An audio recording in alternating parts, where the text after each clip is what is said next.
केंद्रीय मंत्री जे.पी. नड्डांकडून माय Modi story share. नेता तोच जो जनतेमध्ये बसून त्यांच्या समस्या ऐकतो आणि समजतो, हे मोदींनी शिकवलं. नड्डांकडून ट्विटरवर व्हिडिओ पोस्ट. पंतप्रधान मोदींची 30 सप्टेंबरला पुण्याच्या दौंड तालुक्यात सभा. भाजप आमदार राहुल कुल यांच्या दौंड तालुक्यामध्ये पाटसमध्ये सभा होणार. ग्रामविकास विभागाच्या कार्यक्रमानिमित्त मोदींचा दौरा. नाशिकमध्ये पंतप्रधान मोदींच्या वाढदिवसानिमित्त बॅनरबाजी, तर सुधाकर बडगुजर यांनी नरेंद्र मोदींचा 32 फुटी कटआउट लावला. पंतप्रधान मोदींच्या वाढदिवसानिमित्त केंद्रीय मंत्री मुरलीधर मोहोळ यांच्यातर्फे आज ड्रोन लाईट शोचं आयोजन. 1000 ड्रोन शोच्या माध्यमातून मोदींना वाढदिवसाच्या शुभेच्छा. पंतप्रधान मोदींच्या वाढदिवसाला काळा दिवस म्हणणं तुमची हतबलता दर्शवतं. मोदींचा अपमान करून तुम्ही वडिलांच्याही संस्कारांचा अपमान केला. चंद्रशेखर बावनकुळेंची प्रणिती शिंदेंवर टीका.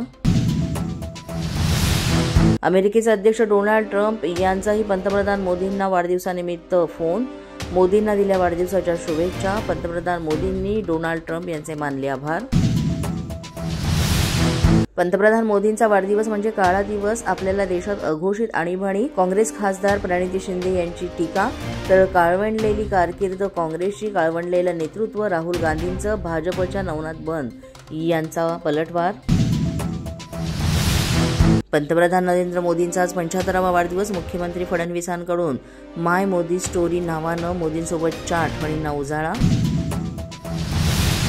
राज्यातील 394 नगर परिषद आणि नगरपंचायतीमध्ये नमो उद्यान विकसित करणार. पंतप्रधान नरेंद्र मोदींच्या वाढदिवसानिमित्त उपमुख्यमंत्री एकनाथ शिंदेंची घोषणा. प्रत्येक उद्यानासाठी 1 कोटी मिळणार. पंतप्रधान मोदींच्या वाढदिवसानिमित्त 17 सप्टेंबर ते 2 ऑक्टोबर मध्ये विविध कार्यक्रम.